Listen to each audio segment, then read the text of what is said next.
Okay. So, language learning process, long terms. You guys watched all the stuff that I sent you, right? Yep. Okay. Actually, I think I have it as a slide, so I'll ask you about it when we get there. But I'll just run through our language learning process. This is more aimed at short terms than long terms. This is more aimed at long terms than short terms. I'm almost doing English today. Halfway there. But it is also a little bit aimed at short terms. We're still figuring out the program for you guys. Last time we tried to put you guys to the same program, it didn't end up working with kind of timing for when you guys got your countries. We're trying to fix that, maybe do like a shorter program, a different version of it. TBD. I think you guys are going to be the trial batch for it. It'll probably be like half the requirement, half the time. So, first thing, language is important while you are going abroad. You would think this would be a bit obvious, but I'm going to say it again. The amount of language that you know the day that you land in your country is the single biggest correlation with success in your exchange. Correlation does not mean this is the only thing that causes it. It is like there are lots of good exchanges that don't speak one language when they arrive, but just know for long terms this is a big correlator. This will drive things. How much do you value the exchange? So these are surveys from students internationally rating their language skill versus other things. So how much did they value the exchange? How well do they think of their host families? Because it's kind of hard to have a good host family if you can't talk to them and communicate. How well do they rate club support? Turns out if you can't ask for help, you don't get much help. And then of course the really big one is how well do they rate school? Considering that like half the time you're there is going to be in a school classroom, this is a little important. And it is literally having bad language to good language is a 400% increase in how well you rate school. Because the bad language students, I've had some of them in Brazil, they come in and would be on their phone and do nothing in class all day. And then the teacher would take their phone away. So they'd just be there and do nothing all day for 6 hours a day. That's bad. That is not a good time. That is a bad time. Bad time. Instead, you could actually do the assignments, get involved, work with peers. You'll probably get a relaxed version. Like when they give you a test, it'll be a take-home test, not an A-class test. You'll skip half your homework, whatever. Or if you're like in a Brazilian public school, none of the other students try. Say, I should do better than all your peers, which is a thing. So in different countries, they rate getting into college not based off your grades at all, but purely based off a single test for that college. So they don't care about grades. So a bunch of Brazilians are just like, do nothing. I'm like second in the class in Portuguese because none of them have turned in their homework for a month. That's a different thing. So stories from some students. It has saved my exchange effectively. I'm the most isolated exchange student in Poland. No exchange student lives within 40 kilometers of me. Being able to speak even a smattering of Polish has made it viable for me to ask people to hang out and have fun, etc., etc. His host parents spoke no English. And I'll actually include, so this is a result from the survey. I'll include what happened after the survey. So, and I have asked Ethan, he's okay with me sharing this, and I actually am going to have him in a video for a presentation in NAN next week. Wow, next week. That is a lot closer than I'd like it to be. So, in October, I got the email that they were preparing to send him home. Because he started having mental health difficulties on exchange, a little bit of panic attacks, and to be really frank, if he hadn't been able to speak enough Polish to explain what is going on and communicate, he would have gone home in October and then potentially again in January. Because especially in really rural Poland, they don't have a good understanding of mental health, as you would probably imagine. I mean, look at the really rural US. If you were 40 minutes away from a highway, how good would we expect the mental health understanding to be? Now it's in Poland, it's a little bit rougher. And then instead of him getting sent home, he is now in 2 months graduating from a university in Poland. His exchange was successful enough that he actually got accepted into university at the end of his exchange and came back right afterwards.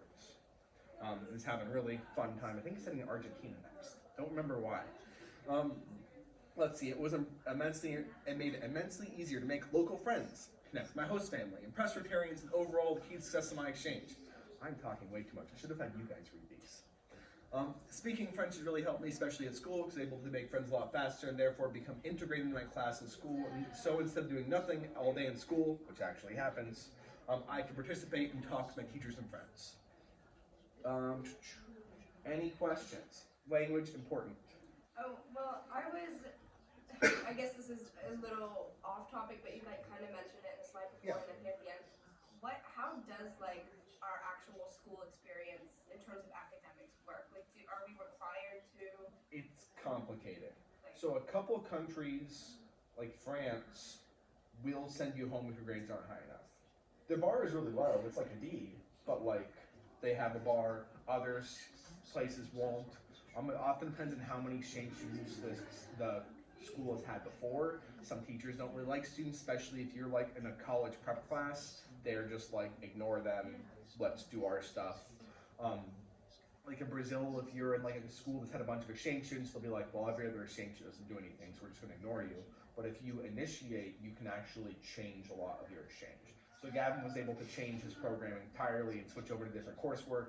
I've had people been able to get into like a culinary college for half their classes, or take all their Japanese classes in nearby elementary school, or like if you are a good student and are showing up and doing work, and you say, hey, could I just take 5 hours of class in a row with like the technology class and just like not, and I can just skip math? They might say yeah. You have a lot of flexibility. Generally, my strong encouragement would be ask to do the work and actually do the work as much as you can. So, maybe this is obvious when you just said it, but like, when you're there and like, let's say like, you have some language skill, but like earlier on in your exchange, are you the one that's sort of like asking for, like, can I have like adaptive homework or whatever, or like the taking test, or is it like the school is like, oh, like you're new here, like they're the ones that are like overactive, but like, do you have to be? It's literally teacher to teacher. Yeah. What you'll really want to have is you'll have like 1 or 2 teacher advocates and a bunch of teachers that don't care, and like one patient that's kind of like doesn't like to change. It's pretty normal. So kind of being involved, talking to like, if you ask, they'll probably do it. If you don't, they won't. Or in a lot of schools like in Brazil, it's pretty common where they've had exchange students before that didn't do anything. They will assume by default you are not doing anything. But if you say, hey, I would actually participate in class, then they will start giving you things. So taking the first step and setting a tone is always going to be helpful, especially like that first. So the reason why this is so important is because that first week sets the tone for the whole school year. So if you speak enough that first week to go to the teacher after each class the first day and say, hey, I'm an exchange student, I don't speak very well, but I want to do the work, can you like let me try? Maybe I do half the homework, maybe I take all the tests home and like whatever.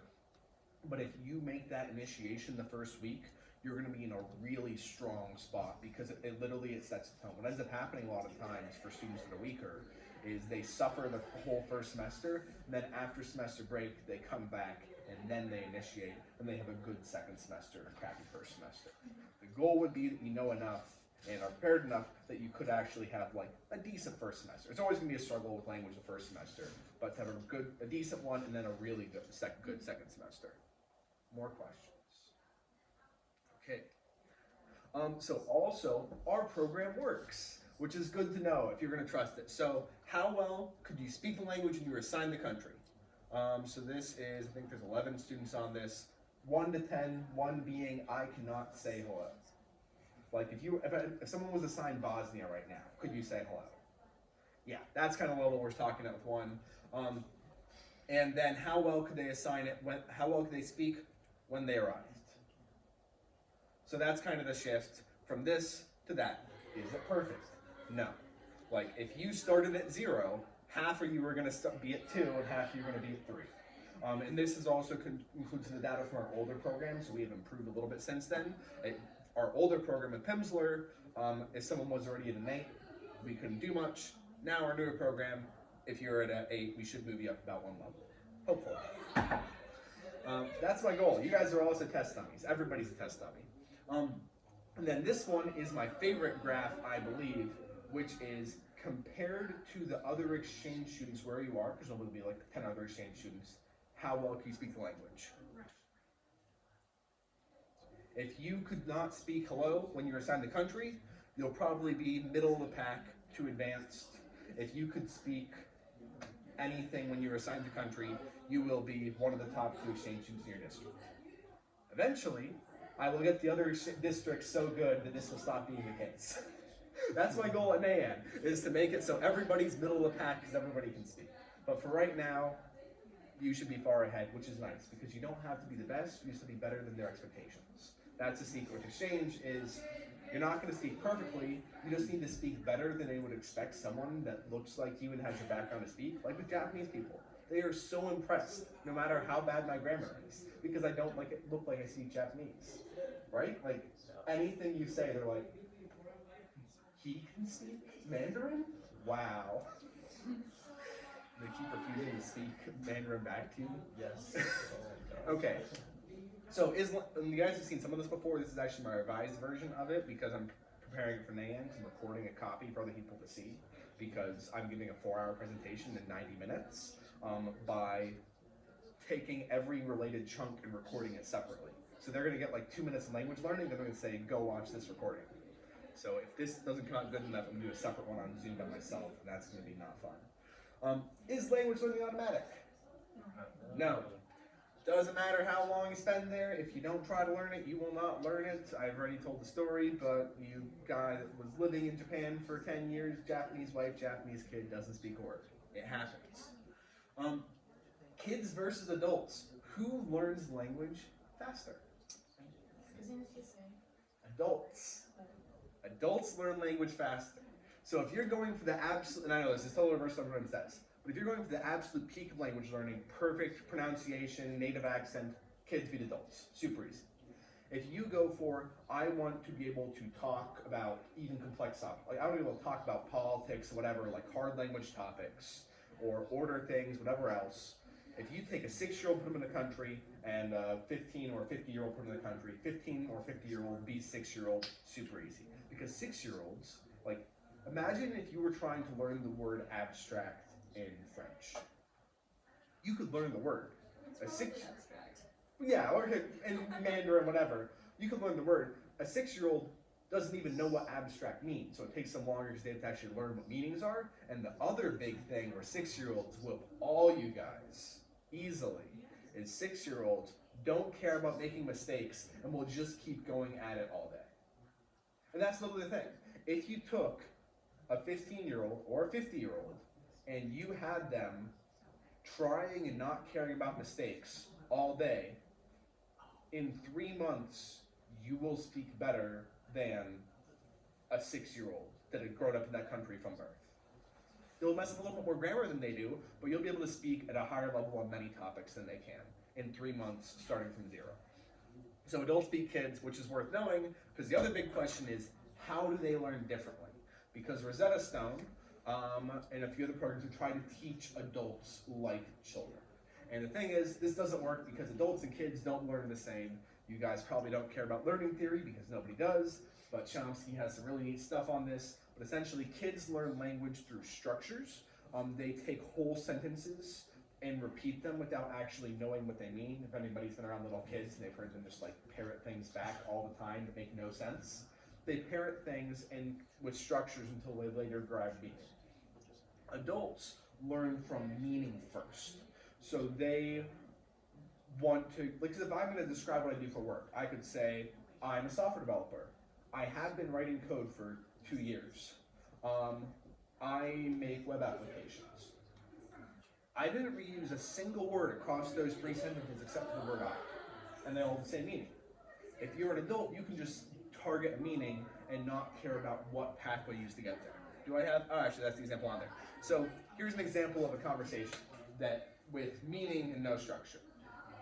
You're sitting in your chair and that guy's walking past with coffee. You say, hey, he says, empty. You understood that conversation, right? It all makes sense. Was there a single piece of structure in there? Nothing. So that's kind of with adults, is you can work around structure. Like, adults don't like cliches when kids are only cliches. So that's kind of the thing to pay attention to that I'll come back to again later in like how we're targeting learning. Also, what makes a successful language program for adults? This is the big one that I spent a lot of time figuring out. Accountable. Accountable is really one of the big ones. It is, and actually I put them in order of most important. I would consider accountable, actually, shoot, I forgot. Reasonable is supposed to be the top for most important. I might have these out of order. Effective is the bottom though, weirdly enough. So accountable is really big. Lots of people want to learn other languages, and they don't. I want to learn Swedish. I don't speak much Swedish, because who is following up?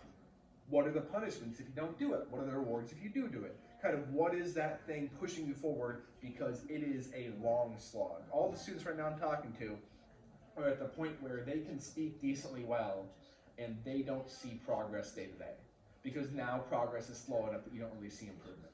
So that accountability, holding feet to the fire a little bit, is a really big factor. On the other hand, it should not be a, if you do not have this done today, you're out of the program, like kind of harsh thing. What I want to see a positive accountability is like, here is all the great things you could get to, so keep working towards those, and like a little bit of a kick in the back, but also like flexibility. Something that happened last year was a student was on a varsity baseball team, and he just ran out of time. So he ended up cutting his language requirement in half until the end of his the baseball season, or whatever other kind of thing. So kind of having an accountability that's not like so structured it just breaks everything is the goal. Make sense? So that is why you will be getting a kick in the back every 2 weeks, because it is very helpful. Reasonable. This is a big one. If the program, no matter how great the program is, if it takes 60 hours a week and costs $1 million, it's worthless, right? So the goal is, what I want to do is try to make a most reasonable program possible. Part of that's cost, which you've I think already heard cost before. Then the other one is time. How many people spend at least an hour a week wasted on social media?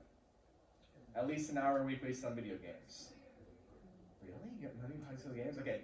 At least an hour a week wasted on something else totally stupid. Okay, all I want is one of those hours back. You can take half from one, half from the other. Because an hour a week, I did this with them last time.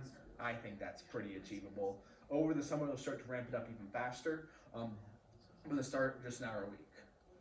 Let's see. Yep. So, and also, it's an hour a week average. You guys are going to want to do 2 to 3 hours a week from the start. Because as soon as you hit spring break, you're going to drop a week. As soon as you hit finals, you're going to drop a few weeks. If you have a buffer, like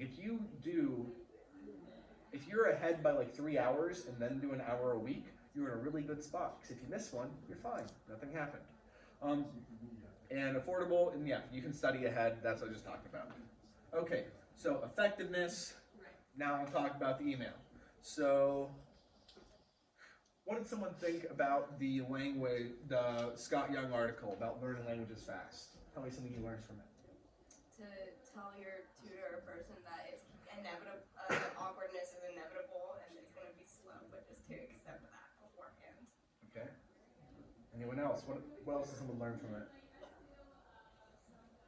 You all read it, right?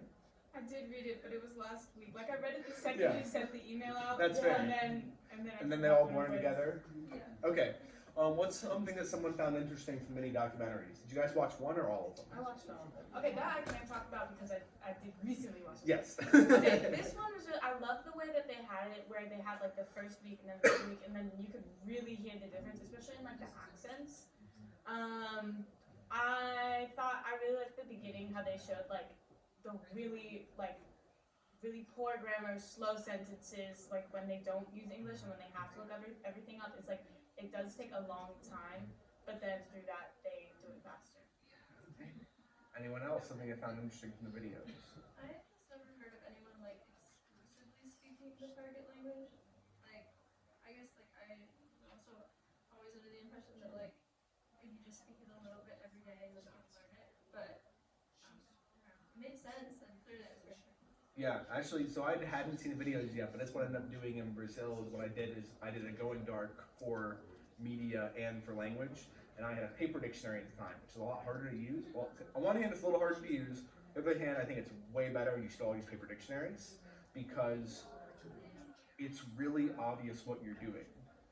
When you're on your phone, when talking to someone, it's not always obvious you're trying to communicate. With paper dictionary, it is like they can see exactly what you're doing. There is no unclearness, and also you can just like hand it to them and say, help.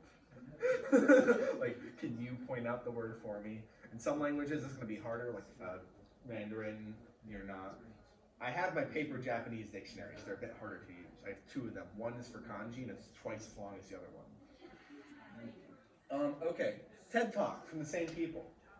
So I was like, they said the thing about like getting yourself a language partner and then just saying like exclusive in that language. It was pretty much the same thing as they said in the videos. So I was just like, I don't know. It kind of scares me a little bit, but I'm also like, I mean, it makes sense. They said that same thing. I thought it was cool, like that same part where I thought it was cool that they had, like they said, like you don't have to be in the other country for it to apply to you. You can do this with a native speaker that lives near you and commit to not speaking English with them. The idea that they were talking about was kind of similar to what my French teacher did, which was when you walk in the door, there's like, you're not allowed to speak English unless you're saying, what's this word? Like you're asking. Yeah. And then he tells you. And I found it really annoying personally because I just speak in grade for each week. But I can sort of see the application. Yep. My class also did that when I took a Japanese class over the summer. It was for like the speaking exam. He said you can't speak English, but he wouldn't take off points for you asking what a word was in Japanese. So like he'd be like, desu wa nan desu ka? yeah, like, buku wa nan desu ka? Yeah. Something like that. It's just like something like that. He wouldn't take off points because you're still trying to use it without using Japanese or English. Yeah. Sweet. And then, did you guys watch Gavin torturing me with Mandarin? Yeah. So now you're gonna watch Gavin get tortured and finish. Yay! We're gonna do the exact same thing again. It is just as much fun, and you guys are going through it. Hopefully, you guys will be more prepared than I was, because like I said, I forgot to read the phrase book until 10 minutes before, which is not optimal. But yeah, so that is one of the big ones to take away is having a language partner. I found that having a just person in your life be the language partner has not really worked as well for me, because I want to do other life things with them.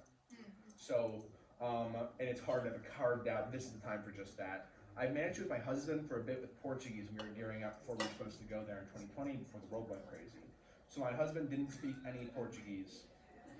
He was able to talk, what's the word?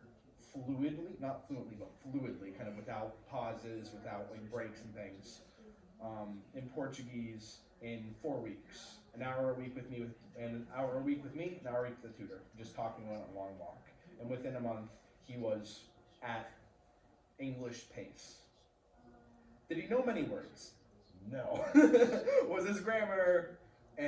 But the at natural pace is really the big one, because if you can speak at natural pace in a 30-minute lesson, you're going to get 6 times the practice, because you can just go through more things. It will be more fun to talk. I think actually, I'm going to slide about this later.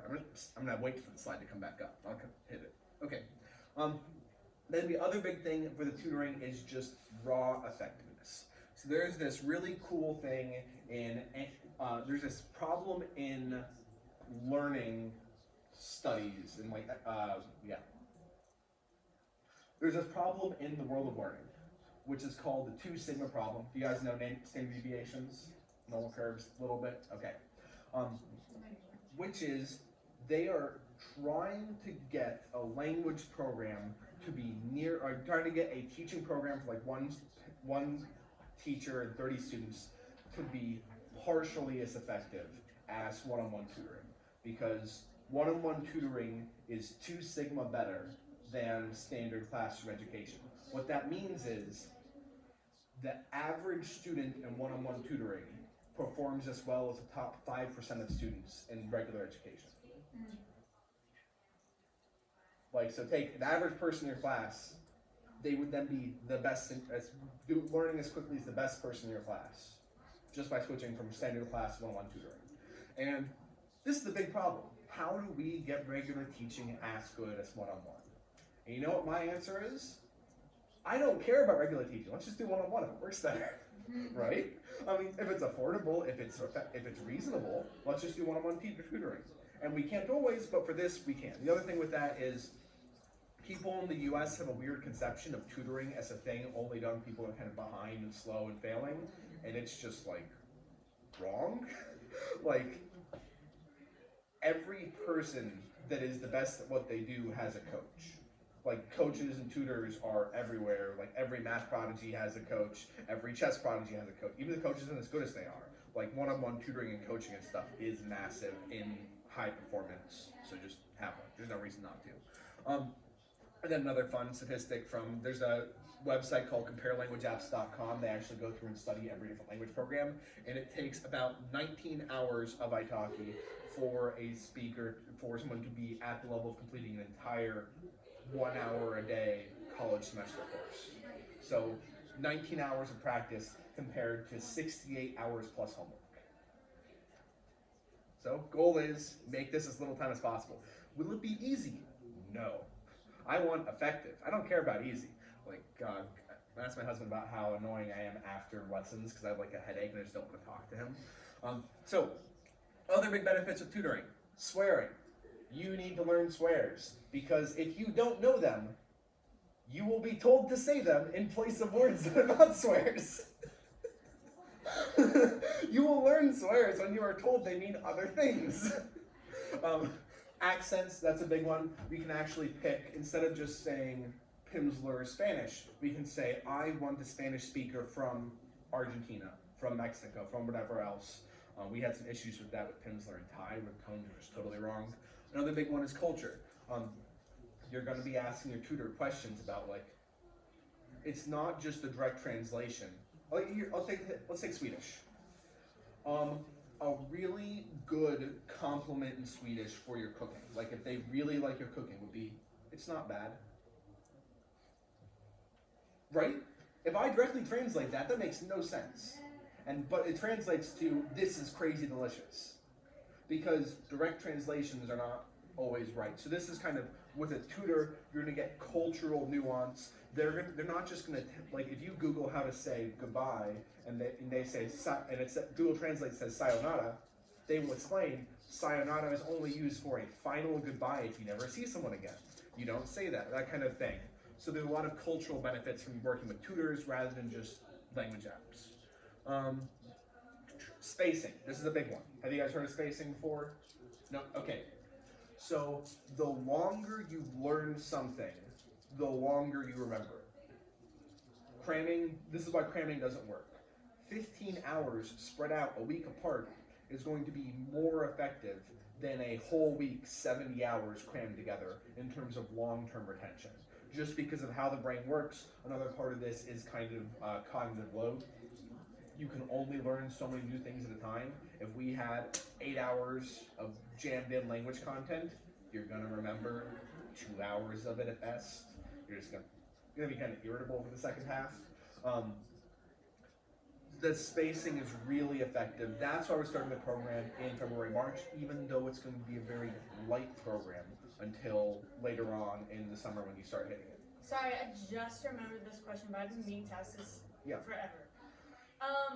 Does our time of departure change based on where we're going? Yes. Okay, so like it will be between the start of August and end of September.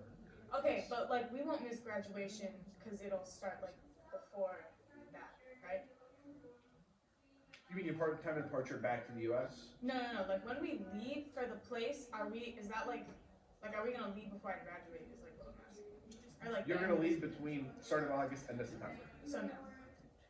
I don't know when you graduate. I can't answer the question. You will leave for the country. But like after summer. After summer. Yes. Okay, cool. Like maybe late July, but usually August to September is when you're going to go to the country, and then when you come back varies a lot more. I would say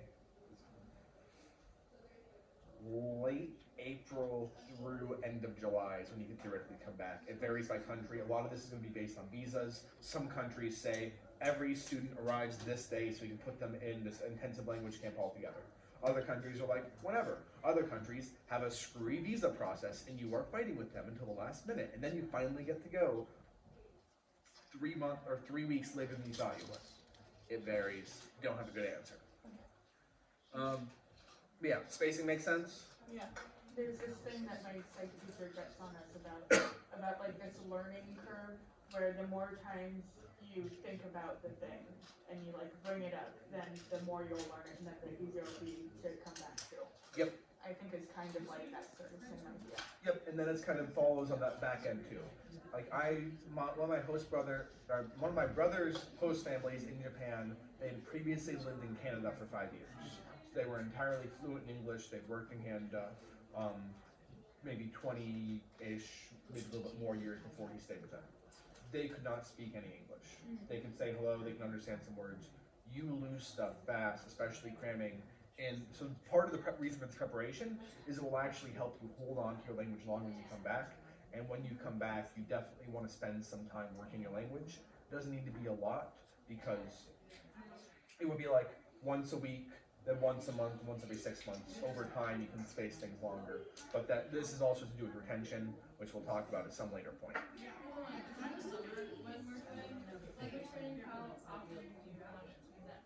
I want it to be as often as possible. Our requirement is literally nothing, because people are usually pretty good at doing their own over the summer.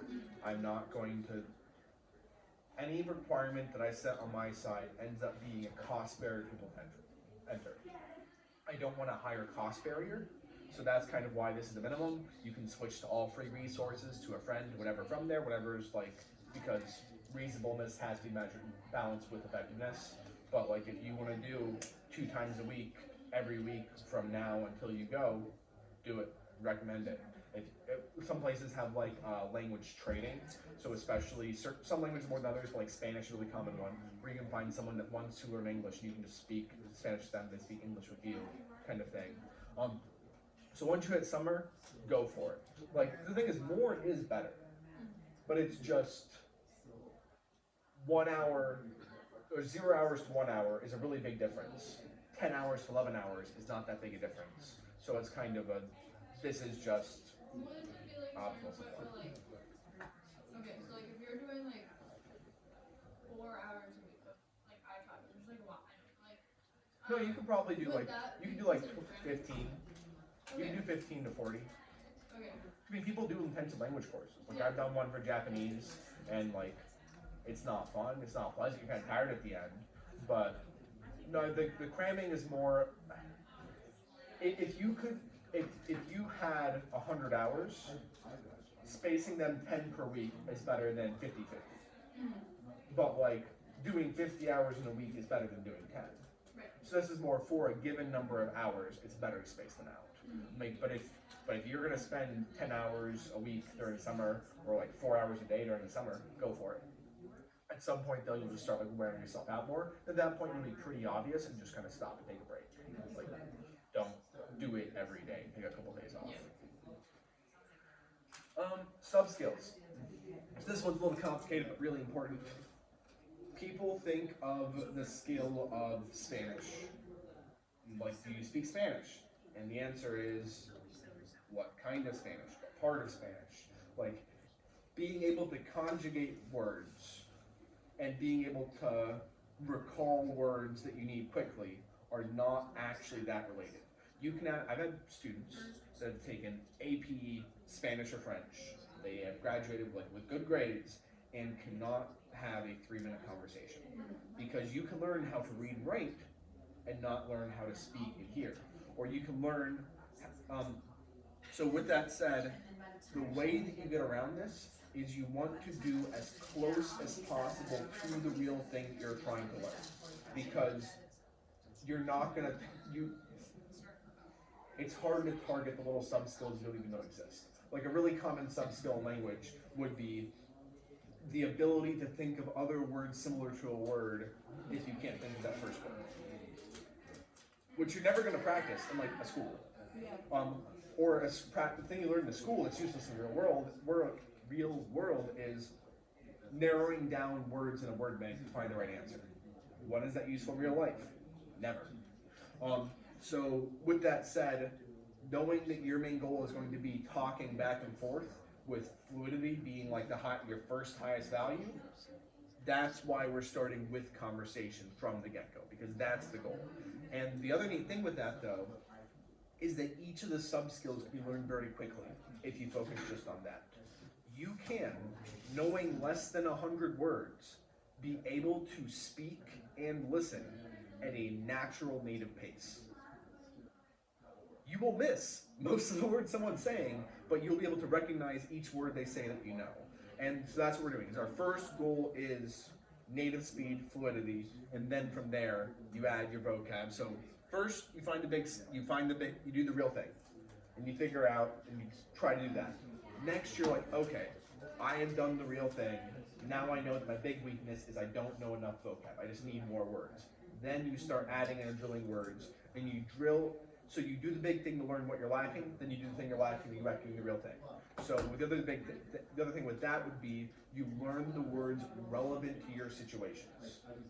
Like in school classes, I am not going to learn entrepreneur, graphic designer, Rotarian, youth exchange, like all this stuff. I'm going to learn donde está la biblioteca. I never went to the library, but instead I talk a lot about youth exchange, like my host mom in Brazil was into politics. So I learned those words. So you're going to do, when you do the real thing, you'll talk about stuff that will actually be real life in the country you're going to, and then you're like, oh, these are the vocab that come up for me in real life, and then practice that as your drill. Okay, you guys remember this from the video, right? Someone explain. So basically, like when you're learning, this like represents when you're learning, and when you first go through where the waves are crashing down, that's when it's the hardest. But once you get past the waves, it becomes like smoother and easier to go, and that's like where the hard is over. Yep. And this is massive because most people get stuck here forever. Like if you're doing a Duolingo, you never get through the surf. And the thing that people don't realize is they think, oh, I have to build up all these foundational skills and then I can bust through. It's like, no. You busting through is separate from the foundational skills. And once you bust through, life is so much better. Like, I've been learning Swedish again recently, and I end each lesson with like a headache after, like, I can like, jag är här par min cousin bed. I don't remember the word for wedding. Mi mannen are Cooper are, like that's about like what I'm going through. I haven't spoken Spanish in a long time, and I was also going to retrain my Spanish before 9 a.m. And within like 5-10 minutes, fully back up to speed, and I actually went through this presentation and the topics in it in Spanish. That's my review. And it's like, because once you're through the surf, you can just be like, eu sei que eu estava aqui para, is this Spanish Portuguese? Wow, I'm so tired, I forgot which one language I'm speaking. Ora eu estou falando como pessoas devem falar com naturalidade. Esta é a única coisa que é mais importante, porque quando eles podem falar mais com naturalidade, eles é mais divertido para falar. Like, so you can start saying, oh, like, what is this? Like, what did I miss? And you can correct quickly because of that speed and fluency. This is really the big thing in language learning that's not talked about. So, you all know the no English rule at this point. Really easy, just don't speak English. You're going to start with your tutor. You're going to have a little bit of an intro in the first session, talking about how you want the session structured, and after that you're going to go right into talking without English. Here are the rules for the tutor. You're only speak the language you're learning, with rare exceptions. Like if you're asking about complicated grammar stuff, this is literally a screenshot from the article. You're going to use a dictionary, Google Translate to fill in the gaps, because there will be gaps. There will be lots of gaps. In fact, one of the earlier things you have to learn is how to pronounce words and how to ask, can you write this? You're going to ask them to write down a lot of the stuff they're saying. When I talk to you, this is pretty normal, and actually, if you use their web app, everything that was typed in the chat during the lesson is saved afterwards, just in your message back and forth to them, which is nice. And you're going to tell them it will be awkward and slow, which is what we're going to tell Finnish girl pretty soon. Task-based learning is the other big thing we'll be doing. So what this means is, here is a meaning-based outcome. For example, I want to figure out where the bathroom is, or I want to tell you that I'm feeling sick, or I need to figure out how you do laundry here. Right? That is a meaning-based outcome. Do it, don't care how. Whatever tricks, if you need to like pantomime things, I don't care how you get to it. There are many right answers, but it's a real problem, and that makes it actually useful for real life. Ooh, here's a big one. Mandatory minimum mistakes. I've been trying to figure out a way to phrase this, and I think I like this phrase. Let's say that there are 1,000, 10,000 mistakes that you need to make to become like a fluent speaker without problem. About 10,000, right? We'll say 10,000, 10,000 hour rule. It's a big round number. You will make at least 10,000 mistakes.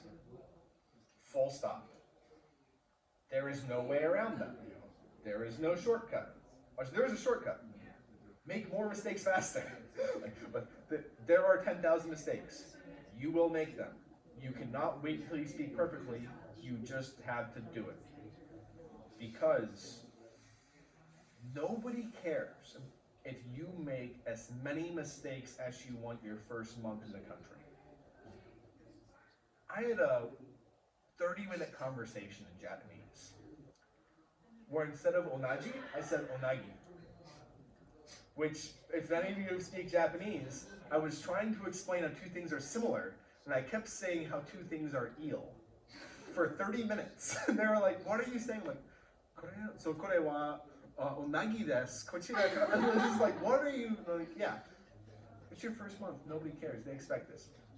If a month 8, you're making a few, like 10 mistakes per minute, you can get sent home. I mean, it's very rare, but like, you will make the mistakes. There is no way around it. If anything's worth doing, it's worth doing badly. Just make your mistakes. Give up on not making them. It will never happen. You can make more mistakes if you like drag it out over like years or something, but like you will make at least the minimum level of mistakes. Everybody understands?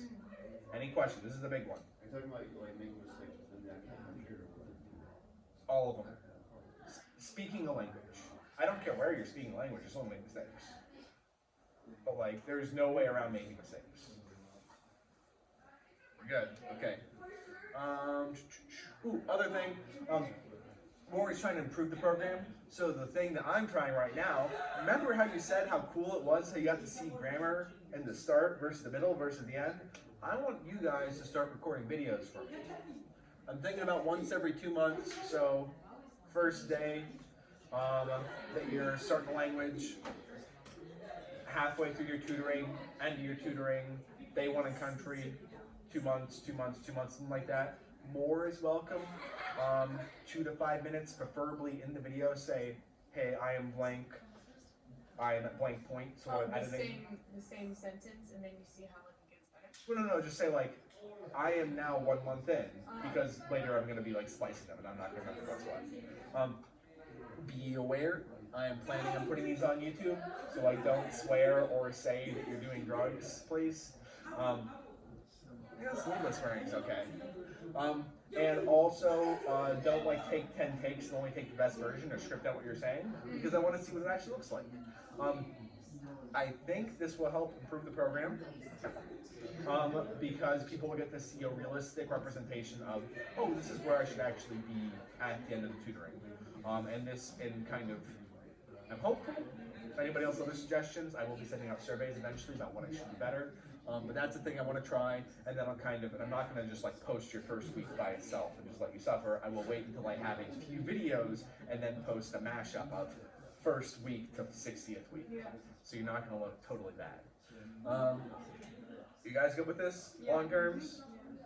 You all promise? As long as you remind me. Yeah. I mean, hey, you might do your first one here after you get your countries. Oh, feedback that I got. I just threw this whole paragraph in here to remember. So we had a student last year that really wanted Japan. It was their first choice, and they got the Czech Republic. They did not want the Czech Republic.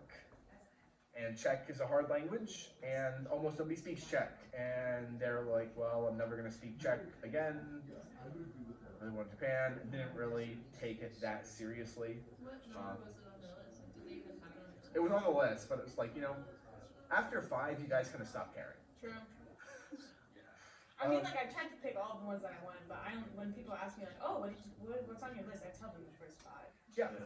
After a certain number, you stop caring. Yeah. I thought you were only allowed to get 5. You pick 10 for long term. Short terms get less picks because you're more likely to get your first pick. You don't need to pick as many. Long terms, pick 10. So what he wanted me to remind you guys of, and I've said it before, but I will say it again, is there is more to it than just learning a language. When you're learning a language, there's more to it than just the language. You're also learning about the people and who they are, what they do, and they found it interesting in learning language just to connect with the people. People, it's hard to judge things, right? Like it's hard to judge how much you know from just rereading until you actually quiz it. It's hard to judge what a person's real thoughts and feelings and behaviors are because we kind of hide that for good reasons. People judge actions and kind of hard to fake things a lot harder than anything else. The single biggest barometer of how much do you care about our country? How serious are you about this program? How much do you want to be here? Is the language. And the reason it's the biggest barometer is because you're using it, it's in their face, and they can hear it, right? Is that fair? No. There are going to be people that have been taking this for years, and they have an easy time where you have a hard time. You've been trying hard or whatever, but kind of your progression in the language is going to be one of the biggest things, even for short terms. My husband, he went to Finland, and most short terms to Finland never speak Finnish because all Finnish people speak English. And him being able to speak some really basic Finnish was the thing that got his grandparents to fall in love with him because oh, he actually cares. Grady in Paraguay. So Paraguay has 2 national languages, Spanish and Guarani, which we did not know about, so we did not prepare him for any Guarani, which was, should have Googled it. I assume Paraguay speaks Spanish, I guess not. Him learning Guarani was kind of the thing that stood him out. It's oh, you're actually interested. You're not just a tourist here to get by. You actually want to connect with us more. So that's the thing is, even if you don't care about this language, even if you'll never use it again, learning the language means so much more than learning the language, and tells you a lot more about what's going on. There literally are just there are words that don't translate that you're going to understand that you're never going to understand without the language. Yeah, and that actually made me think of a conversation I was having with my current Chinese teacher actually a few days ago. And he was saying how learning a new language is he told me I need to imagine myself intrinsically the same but born in China or in a Chinese speaking area, and imagine the kind of person I would grow up in. If my genes are the same but I grew up in that environment, right? And he's saying that's what learning a new language is. It's learning a different version of yourself, a different reflection of yourself, because the language and the way you think and the way you interact with people is just so closely tied together that it really is learning a new side of yourself once you get deep into it, and a new way to express yourself. So I just think it's very interesting. So there's Video I saw where someone was saying their personality when they were in their host country was completely different because of the language. It will change. One of the really common ones is kind of lowering of inhibitions or worrying about social norms will be different in other languages because what's a good word? Moist. you have emotional reaction to this word. Like you would avoid saying it, like other random words, but not to the idea. So like actually speaking another language, there are things like that people would not be comfortable talking about that they will be comfortable talking about, or being more blunt with delivering bad news in another language because of different like cultural tie-ins. It's really complicated. It's really cool. There's also some really neat stuff. This partially gets into culture, but like brain scans of people experiencing images actually differ across cultures. So like what the sadness or happiness look like are actually different things. Like there's a bunch of things that you think translate that the translation is close enough for most of the time. It doesn't actually translate, and none of you are gonna get this until you actually like are there. Remember, when you come back, this will make a lot of sense. I have another question. This one doesn't have to do with specifically this, but Yeah. I just thought of it when you guys were talking. Have you ever had like two people in your group that applied to the same country and they both got it? Yep. Oh, cool. Just wondering. It just depends on the year and the country and how many slots they have, and it is possible. Is it likely? That's a different question. Okay. Next steps. So you guys get your countries today. I know you're all very excited and not worried at all. You all brought a phone with Italki downloaded? Every long term? Raise your hands. I wasn't told to download it. I thought you were Don't forget. I thought I sent out an email about this. Shoot, I meant to send out an email. Find a time that would work for us next week. I meant to say bring a time and bring a device so you can just schedule it here before you leave. I mean, you can download it, but not download the app. You can download it now. You have your login, right? You sent it to us on email, so I'm gonna have to find it. Short term, you don't have your country yet, so you're good. If you want to. So schedule your first lesson. Do you want us to do this now or after your talk? Well, you don't know your country yet. Yeah, but you don't want You can start downloading it. Okay, I just didn't know if like you wanted us to. You will not be able to schedule your first lesson until you have your country, so you have some time. You will study your phrase book beforehand, because that's kind of the thing of, so remember, before your first lesson, 30 minutes to an hour of phrase book, then you're ready. Or if you're ready to speak, just go for it. And then, yeah, keep on going. Gavin's up. Okay, I'll stop for a sec. Any other questions? I'll stop the recording and see if my phone exploded. It's still going. Other questions? Okay.